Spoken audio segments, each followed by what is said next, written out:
Duda. Lo increíble es la verdad. Con Rodolfo Garrido Cotja. ¿Qué tal, amigos? ¿Cómo están? Bienvenidos a su programa Duda. Lo increíble es la verdad. Su programa. Gran familia mexicana, recibe usted un abrazo, un cordial saludo de parte de toda la producción y de todos los compañeros de este súper canal que es A Más. Le tenemos un programa muy interesante, ya que vamos a entregarles unas primicias, porque no se han presentado en televisión. Usted me lo ha pedido. Me ha pedido que hablemos sobre el origen de la humanidad, que hablemos sobre algunos misterios que sucedieron en la Edad Media. Pues aquí los tenemos ya investigados. Así es que prepárese, porque el programa está extraordinario. Aquí le presento algunos avances.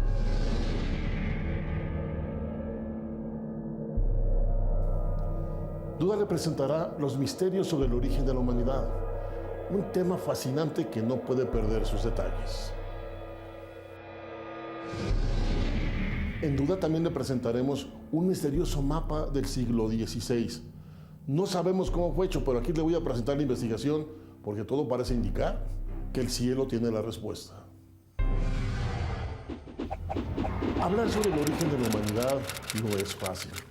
Tenemos una historia que nos ampara y tenemos que seguir casi al pie de la regla.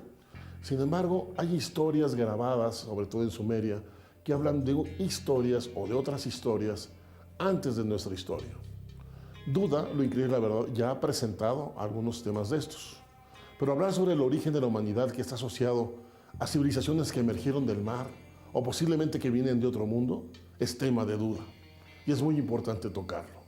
Tenemos información muy valiosa al respecto, y déjame decirle que prepárese bien en este tema, porque le voy a dar al detalle nombres exactos, lugares exactos. Esto es, no variamos incluso los nombres en detalle, para que usted tenga aquí en televisión, y si usted lo está grabando, la información correcta. Así es que, si me permite, iniciamos.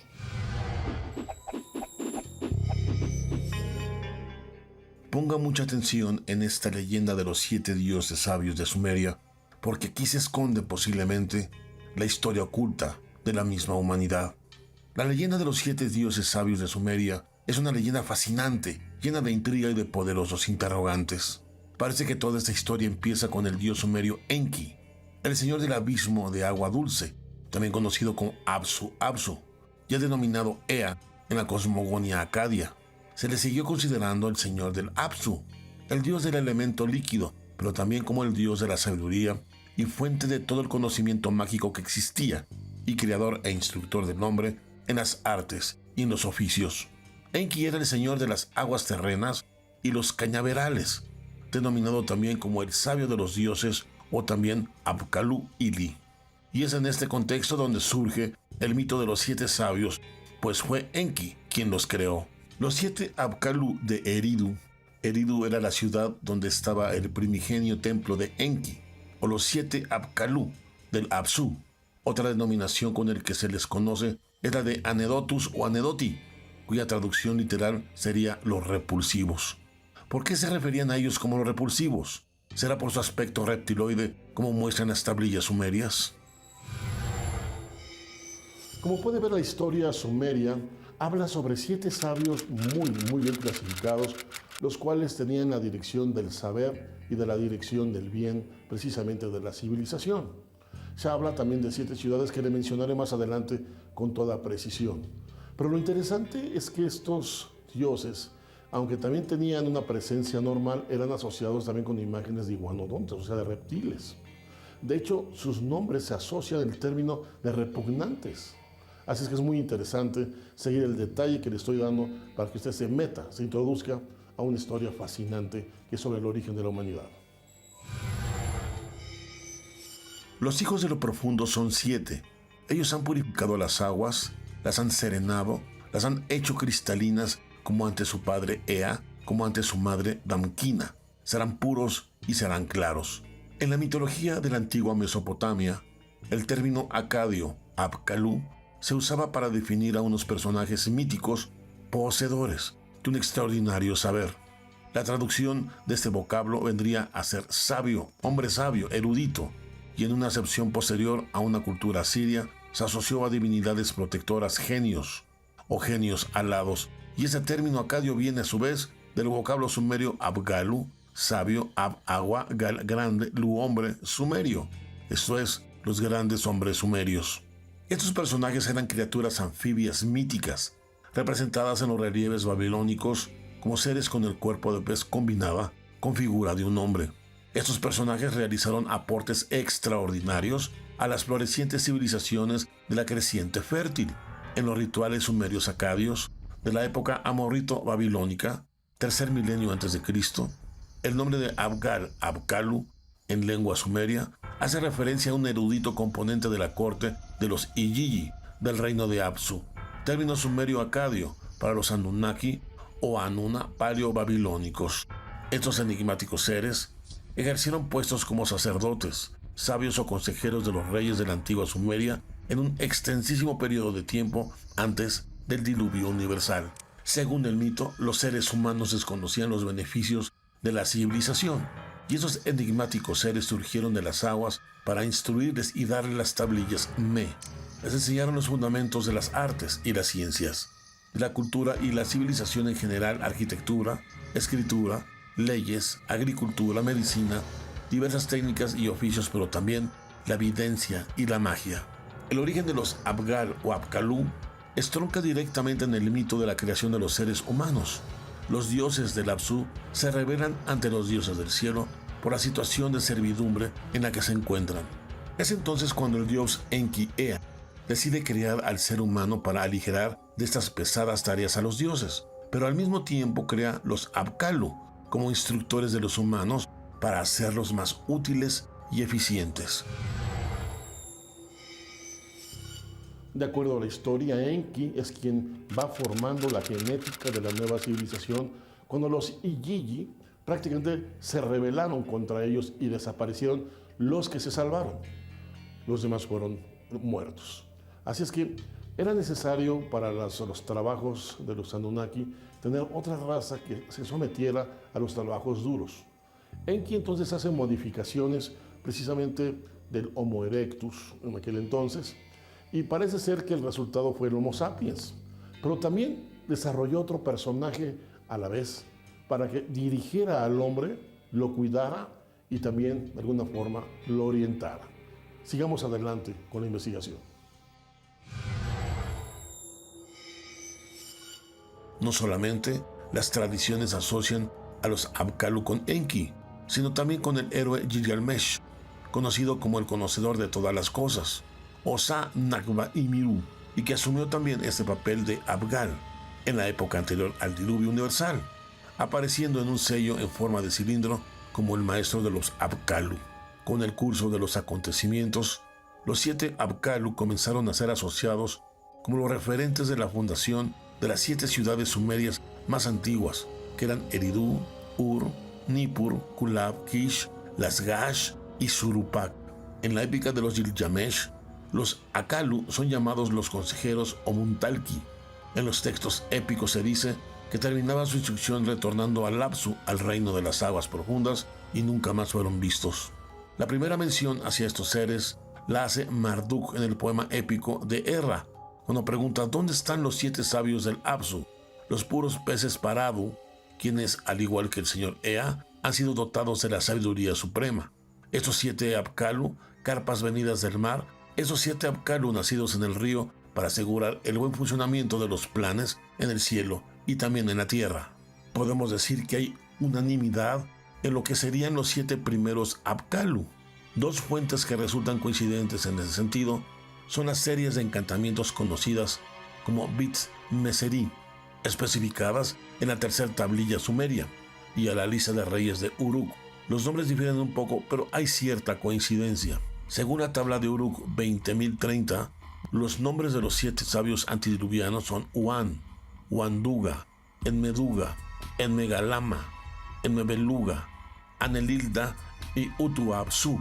El mito babilónico nos está diciendo que misteriosos seres de procedencia y naturaleza desconocida surgieron de las aguas para enseñar e inculcar a la humanidad los rudimentos de la civilización y el saber. La historia sumeria habla con mucha precisión sobre estos seres que emergieron de las profundidades de aspecto realmente monstruoso. Sin embargo, estos seres venían con una sabiduría máxima. Ellos convivían con la humanidad en el día, incluso no comían con ellos, con la humanidad. Ellos se regresaban en la noche y se volvían a sumergir en las aguas de los mares y volvían a resurgir con la finalidad de enseñar lo más avanzado, lo más necesario para que el hombre se dirigiera con rectitud, pudiera sobrevivir en un mundo con más facilidad y con más orden. ¿Quiénes eran esta especie de seres? No se han vuelto a ver, desaparecieron y jamás se volvieron a ver. No tenemos nombre de su especie ni de su origen. Lo único que sabemos es que vinieron de las profundidades del mar y regresaron nuevamente a esas profundidades para ya no volver. Sigamos adelante con la investigación. Es fascinante. Se está apuntando a seres más evolucionados, de procedencia en definitiva no humana, en el sentido convencional que nos identifica. ¿Qué tipo de procedencia? ¿De fuera del planeta Tierra? ¿Seres milenarios procedentes del fondo de los océanos? ¿Se está aludiendo quizá a una civilización que viviera en el interior de los mares más avanzada y que fue la causa del desarrollo intelectual de nuestra humanidad? Si es así, ¿qué pasó acaso? ¿Se destruyó y desapareció? ¿Se nos está hablando de la Atlántida o Lemuria o de alguna de estas hipotéticas civilizaciones míticas? ¿Seguirían estos seres y estas culturas existiendo al día de hoy?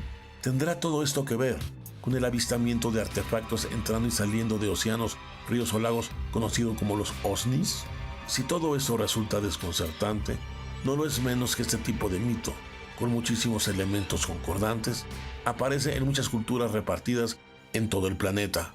Si todo eso nos resulta increíble, ahora pasemos al mito de Oannes, que nos dejará con más preguntas que respuestas. Oannes surge de las aguas para instruir a la humanidad. Esa descripción asocia a un atuendo de pez encima de su apariencia y rostro humano. ¿Estaría aludiendo a algún tipo de equipamiento o traje algo semejante a lo que visten los hombres rana en sus inmersiones? ¿Se trataría de un humanoide enfundado en un traje espacial? Adapa puede considerarse el primero o el más grande y el más sabio de estos Anedotus o Apkallu. Según el mito, fue este ser el que surgió de las aguas e instruyó a la humanidad. Adapa era también conocido con otros nombres, como por ejemplo Uan o Uana. Fue el historiador caldeo quien helenizó el nombre y lo transcribió como Oannes. Uan o Uana era el nombre que usaba Adapa, según los textos de la biblioteca de Asurbanipal. Mientras algunos especulan con una posible derivación del nombre del dios Ea, otros señalan que la semejanza entre Uana y el vocablo acadio humano, que significa artesano, aunque parece un simple juego de palabras, tiene cierta asociación. Otras fuentes lo identifican con Alulim I de Eridu, primer rey de la historia sumeria, personaje mítico que gobernó durante 28.800 años según la lista real y quien vivió en el año 2900 a.C., aproximadamente, poseedor del título de Apkallu, o bien asociado a estos seres. Le aclaro que las narrativas no son ficción. Estas están prácticamente plasmadas en roca en Sumeria, en el Museo de Sumeria. Todas están y se conservan actualmente. Y estas hablan de esta historia antes de nuestra historia. Pero también hablan de algo muy interesante sobre sus gobernantes, de su, créame, excesiva longevidad en su vida. Se habla de miles de años. De hecho, se narra que la influencia original de los Anunnaki tiene por lo menos 430.000 años antes de Jesucristo. ¿Se imagina? Realmente tenemos una historia perdida que no sabemos dónde quedó. ¿Por qué? Porque cuando fue destruida la biblioteca de Alejandría por el Omar Califa, Ptolomeo, su director, dijo, después de ver el desastre, por lo menos en Egipto hemos perdido 15.000 años de historia. ¿Se imagina? Sigamos adelante con la historia. Con el tiempo, Adapa fue identificado con el nombre de sabio. Hay que señalar que algunas divinidades y reyes tomaron esa denominación de Apkallus y la exhibieron orgullosamente, aduciendo que era gracias a Adapa que habían alcanzado los secretos de la escritura, el conocimiento o la magia. Beroso, cuyo nombre es una derivación griega del nombre Bel-Re-Usu, que significa el Señor es mi pastor, fue un historiador, escritor, astrónomo y sacerdote del templo de Bel Marduk, y desarrolló su actividad en el siglo III a.C. Fue Satamú, jefe de la organización del templo de Bel, entre el año 258 a.C. y el 253 a.C. Eso le dio acceso a los archivos de Sagila en dicho templo y a textos cuneiformes como las crónicas babilónicas. Escribió 3 libros llamados La Historia de Babilonia y, según sus propias palabras, da a conocer algo extraordinario. Escuche usted. Muchos libros que se habían preservado con gran cuidado en Babilonia y que trataban de un periodo de más de 150.000 años de historia. Estos libros incluyeron cuentas de 10 reyes legendarios antes del diluvio en el año 2348 a.C., con extensiones absolutamente exageradas de los reinados. Es ni más ni menos que la famosa lista de reyes que Beroso, de la cual mucho se ha escrito y se ha debatido. Famosa por esa extraordinaria e increíble duración de los reinados de dichos monarcas antes del diluvio universal, los reinados están medidos en periodos de 3.600 años, o también conocidos como zars.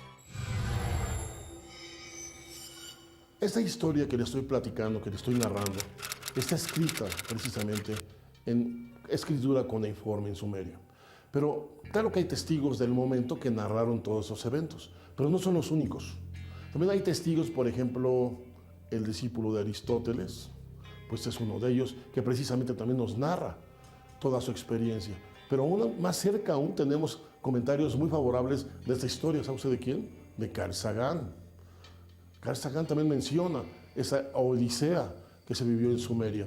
Creo que es muy importante tomarla muy en serio y creo, y además considero, que nuestra especie, toda la humanidad, sí guarda un misterio en su origen. Tenemos un brinco en la evolución de la inteligencia humana. Esto es, no venimos evolucionando igual que las demás especies, de repente brincamos. Necesariamente debe haber una explicación, y esa explicación puede estar muy bien encerrada en esta historia que nos narran los sumerios. Es posible que los Enquis no sean padres de una humanidad totalmente, pero sí padres de la inteligencia humana y de su evolución y de una genética más evolucionada. Sigamos adelante. Otros historiadores respaldaron la validez de los testimonios recogidos por Beroso, entre ellos Alejandro Pulihistor, erudito griego, que al respecto escribió: en el segundo libro estaba la historia de los 10 reyes de los caldeos y los periodos de cada reinado, que sumaban en total 120 zars, es decir, 432.000 años para llegar a la época del diluvio. Otro historiador que le menciona es, por ejemplo, Avideno, discípulo de Aristóteles. Esas crónicas escritas en griego o babilónica recogen también la aparición de Oannes entre los humanos. En aquellos tiempos, él decía, había en Babilonia una gran cantidad de personas de distintas naciones que habitaban Caldea y vivían sin orden ni concierto, como las bestias del campo. En el primer año de la parte del Golfo Pérsico que bordea Babilonia, apareció un animal dotado de razón llamado Oannes. Su cuerpo era como el de un pez, tenía una cabeza humana y arriba otra de pez, y asimismo, más allá de la cola de pez, se extendían sus pies humanos, también su vocera humana. La bestia pasaba el día entero con los humanos, pero no ingería comida alguna. Les brindó a los hombres el conocimiento de las letras y las ciencias y técnicas de todo tipo. También les enseñó cómo fundar ciudades, establecer templos, legislar leyes y medir la tierra. Asimismo les reveló la siembra y la cosecha de frutas y, en suma, les reveló todo lo que involucraba la vida civilizada. Desde aquel entonces, tan universales fueron sus enseñanzas que nada se ha necesitado añadirles para mejorarlas. Cuando el sol se ponía, la bestia volvía al mar para pasar las noches en las profundidades, dado que era un ser anfibio. Pero con el tiempo, otras bestias aparecieron, otros seres le siguieron.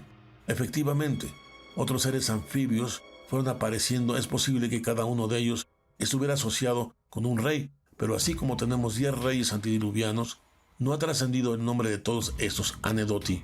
Sin embargo, otras líneas de investigación sí recalcan que estos 7 Apkallu nombrados antes estaban asociados cada uno a un monarca distinto.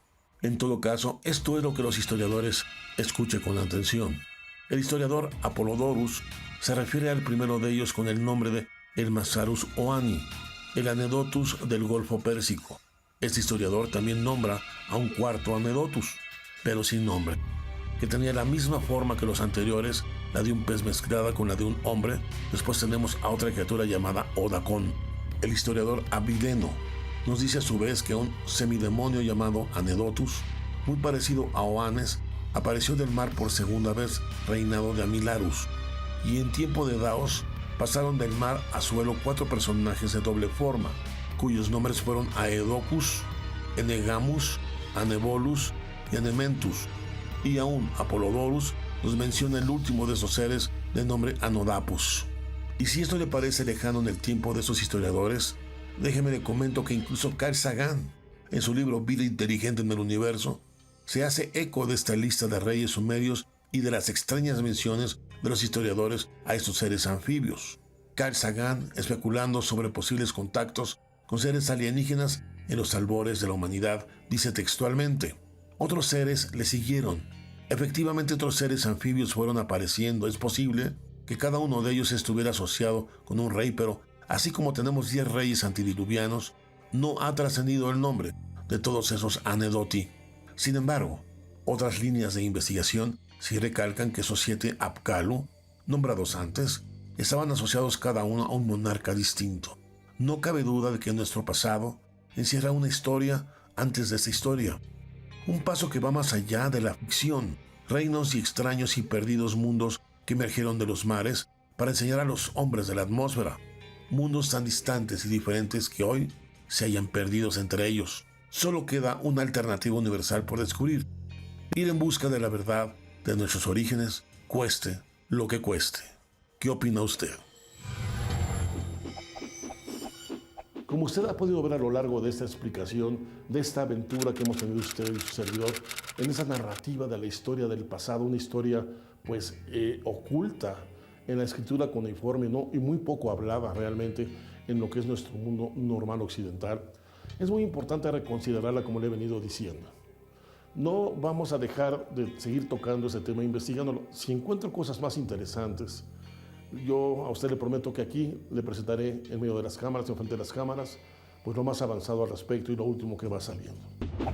El 4 de diciembre del año 2018, la Naval de Estados Unidos dio a conocer una nueva patente en sus tecnologías. Esta patente es el principio de una nueva evolución de la tecnología en nuestro mundo, ya que agregó en naves aéreas un dispositivo que permite que esa nave reduzca su peso el 90%. Ese dispositivo se llama reducción de masa inercial. ¿Y sabe usted de dónde obtuvo esto? Del círculo que le presenté anteriormente. Vea usted esa maravilla y al regreso voy a dar una conclusión sobre cómo opera precisamente esta tecnología. El 4 de diciembre del año 2018, la Marina de los Estados Unidos es notificada por la Oficina de Marcas y Patentes de Norteamérica que ha sido aceptada una patente realmente extraordinaria.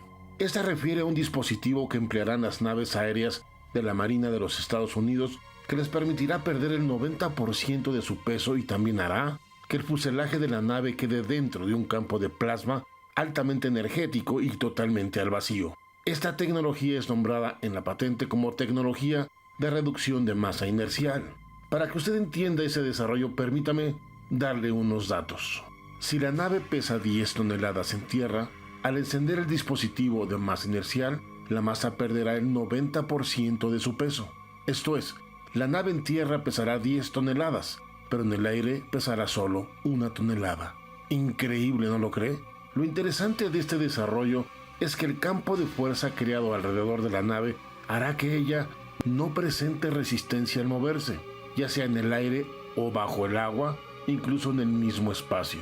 Se moverá como un hielo que se desliza sobre otro hielo. La nave que usted está viendo en esas imágenes no es un ovni y tampoco es ciencia ficción. Es una nave real súper secreta de la Marina norteamericana y hoy es bautizada como TR-3B. Es triangular y completamente negra. Sus condiciones la hacen totalmente furtiva. El círculo que usted está viendo en la parte inferior es precisamente la tecnología que le da estas propiedades. Sus orígenes nacen de las patentes confiscadas a Tesla al momento de su muerte por parte del gobierno norteamericano. Algunas de ellas detallaban la dinámica de la gravedad, su manejo, su uso y su aplicación. Esta nave triangular de manufactura humana contiene dispositivos que emiten ondas de gravedad para hacer que la nave pierda el 90% de su peso. Hay quien asegura que esta tecnología fue copiada mediante una ingeniería en reversa de ovnis, capturados en el pasado por parte del gobierno de Estados Unidos. Puede ser, sin duda, una maravilla hecha realidad.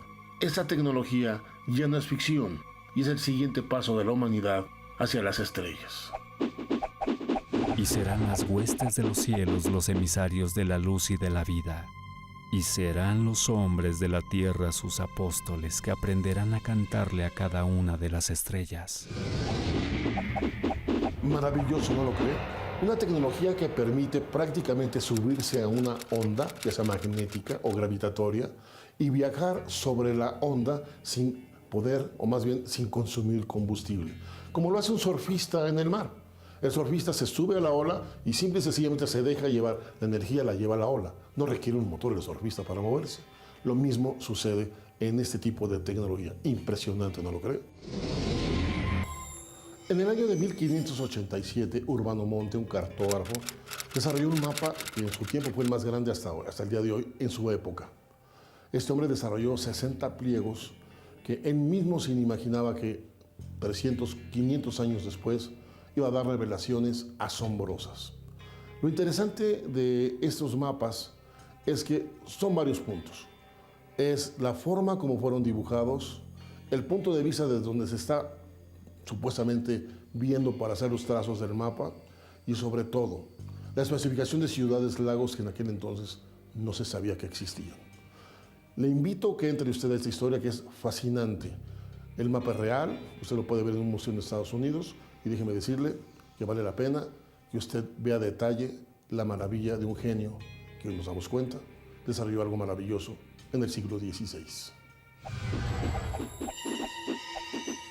Transcurría el año de 1587 en Milán, Italia. El célebre cartógrafo Urbano Monte realizó en ese momento a mano un espectacular mapa del mundo. Este mapa estaba dividido en 60 láminas a color. Este espectacular mapa estaba acompañado por un maravilloso tratado geográfico de 4 volúmenes que publicó este mismo genio en el año de 1590 llamado Tratado Universal, donde describió todo el emplazamiento de la Tierra conocida hasta ese momento. Cabe mencionar que este tratado y mapas está muy bien tratado y decorado. Este tratado y mapa sirvieron no solo como una herramienta geográfica en ese momento, sino también para mostrar el clima, la fauna, los hábitos, la duración del día, la información sobre eclipses de sol, dirección de los vientos y las distancias dentro de las regiones. Por lo tanto, este es un planisferio científicamente universal. El mapa permaneció prácticamente desaparecido casi hasta nuestros días. No es raro que este tipo de mapas se alejaran misteriosamente de los ojos del público. Fue obtenido por el Centro de Mapas de David Bursey en las bibliotecas de Stanford, California. Este centro de mapas utilizó tecnologías modernas para escanear estos 60 mapas y unirlas digitalmente. Cuando se terminó de ensamblar el mapa, resultó tener un poco más de 3.3 metros de diámetro, siendo uno de los mapas más grandes del mundo fuera hecho en el siglo XVI. Es único en su tipo y único en la historia de la cartografía. Al inspeccionarse puede verse que se trata de un modelo de la Tierra plana. Después de exhibirse en cada uno de sus detalles y de todas sus partes ensambladas, los científicos dedujeron que se trataba de un mapa donde su autor buscaba expresar a la Tierra de una manera tridimensional utilizando una superficie bidimensional, esto es, de 2 dimensiones. Sin embargo, lo que el mapa Monte muestra es bastante claro. Esto es, representa la Tierra vista desde lo más alto directamente sobre el Polo Norte, que se ubica en el centro, siendo esta una perspectiva que los cartógrafos de aquellos tiempos no usaban según narra la historia. Lo que primero observamos al momento de adentrarnos a analizar el mapa es que cuando usted lo ve con detalle se da cuenta que todo el mapa fue diseñado y trazado como si el personaje lo estuviera viendo a cierta altura. Pero a la altura necesaria para ver la Tierra se requiere una distancia pues, que solamente manejan los satélites que no existían en el siglo XVI. Por lo tanto, ¿cómo fue posible que hiciera con el detalle tan exacto y tan específico un mapa de esta naturaleza sin tener herramientas ni tecnologías para estar en un punto tan elevado para hacerlo? Sigamos adelante con la investigación. Y además de que este mapa representa una referencia irrebatible a la forma de la Tierra, esta maravillosa obra muestra el conocimiento y el detalle geográfico que sorprende con múltiples tierras que rodean el círculo del mundo. Sin duda alguna, este mapa es un maravilloso tesoro. Este, como otros mapas de la Tierra, también representan lo que conocemos como el continente antártico en una forma de masa circular que rodea el planeta. Sin embargo, este mapa de Urbano Monte no tiene a la isla continente Australia como la conocemos, sino que muestran a una gran masa de tierra donde se supone que debería de estar. En este maravilloso mapa pueden apreciarse unicornios, grifos, sirenas, tritones y otras criaturas fantásticas misteriosas. También muestra ciudades de América del Norte donde no debería de haber ciudades. El desierto del Sahara ni siquiera se acerca al tamaño actual, más aún ni siquiera está ahí donde le corresponde. De hecho, hay algunos desiertos cercanos a lo que debería corresponder el desierto del Sahara en la actualidad. Podemos ver ríos, lagos, árboles y animales, pero lo importante es que podemos ver pueblos y ciudades donde los científicos aseguran que no deberían de existir. Por otro lado, algunos de los lugares que conocemos hoy se encuentran en el mapa donde se supone que deberían estar. Esto nos da una evidencia incuestionable de que el mapa era preciso en su momento. Las diferencias que podemos encontrar en algunos detalles específicos se deben atribuir al momento en el que este mapa fue construido en su momento. Conforme vamos revisando el mapa, vamos viendo detalles muy específicos, lagos, ríos, pero el doblez del río, la posición del lago, que realmente las precisiones son extraordinarias. No cabe duda que implica que él conocía del lugar, pero caray, él conocía del lugar, pero apenas tenía 95 años de haberse, pues por ejemplo, descubierto América. Imposible que en 95 años tuviera información a este nivel y con ese detalle para hacer un mapa de estos. Además, no se sabían de muchas ciudades de América del Sur que él ya establecía en su mapa. Un verdadero enigma. Sigamos adelante. Pero hay evidencia e información definitiva de que Urbano Monte construyó este mapa con la información original de su tiempo, pero también utilizó fuentes aún más antiguas. Podemos ver que Europa está detallada, pero al parecer todo está en su lugar.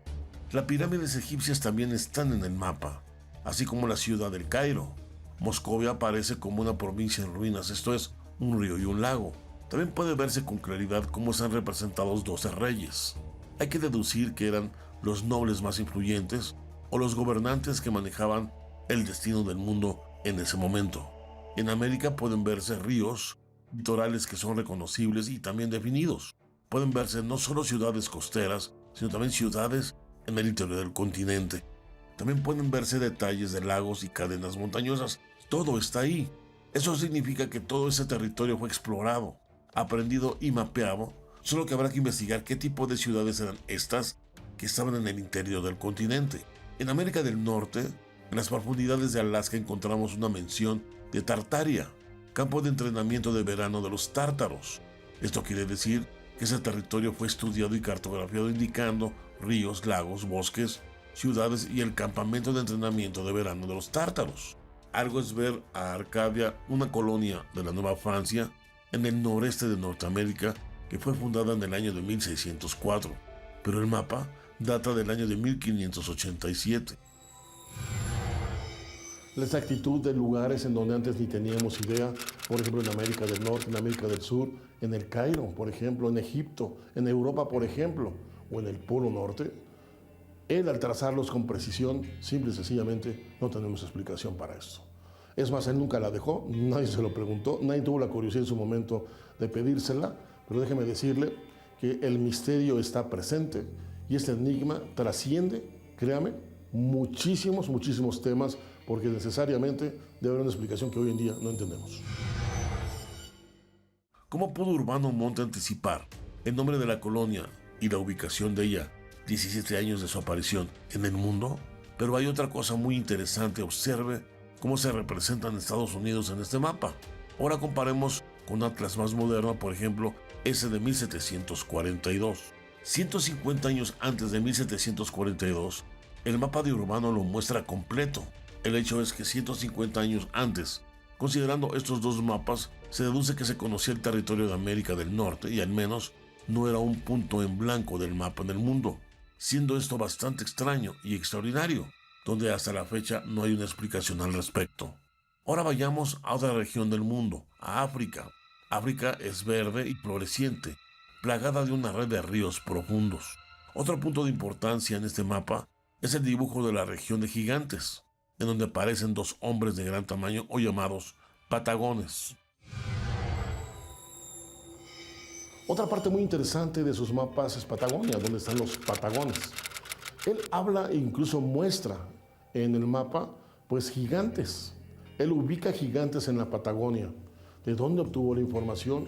¿Por qué determinó con precisión esto, al igual de los 12 reyes que al principio menciona, o precisamente de estos mundos que están de alguna forma asociados a nuestro planeta y no sabemos cuáles son, y son estos aros que rodean precisamente el mapa?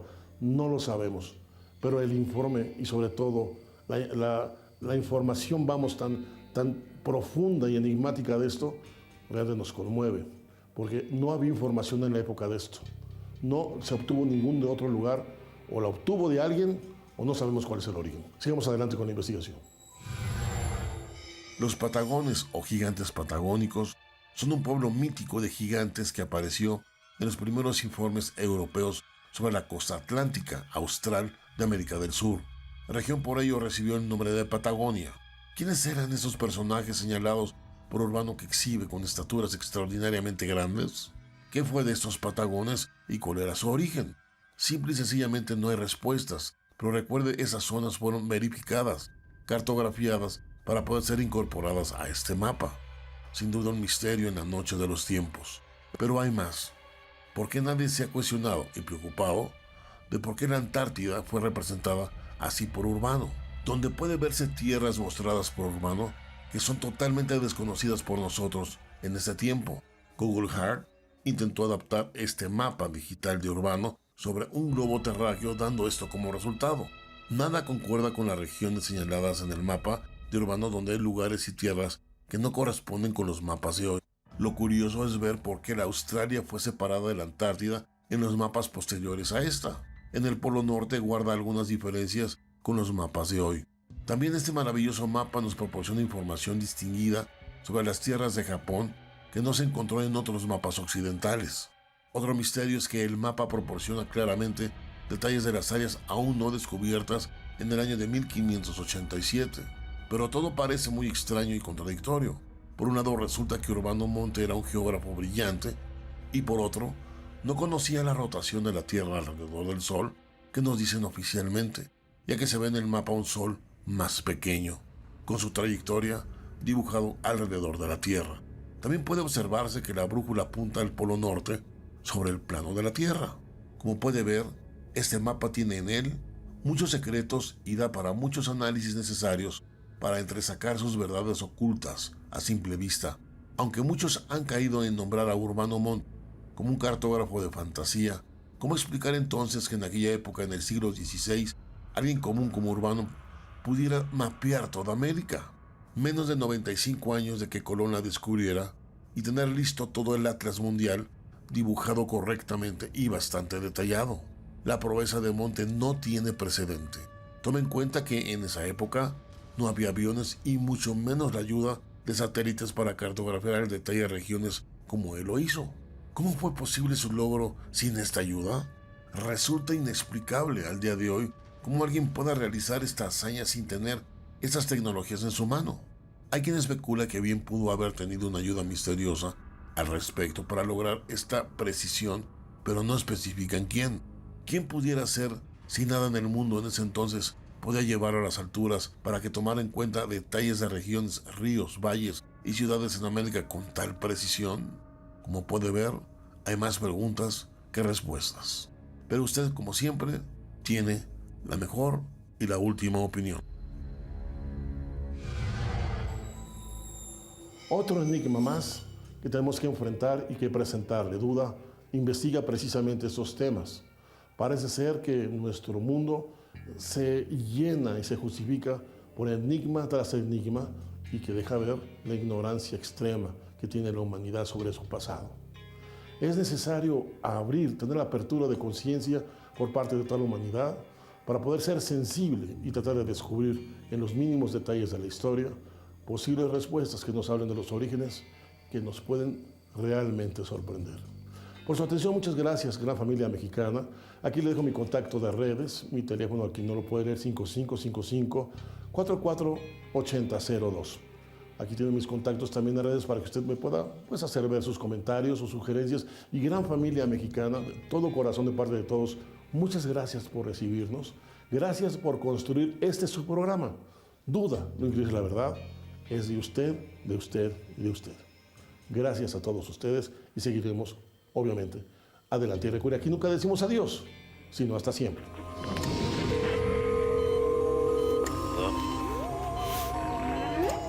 Duda, lo increíble es la verdad.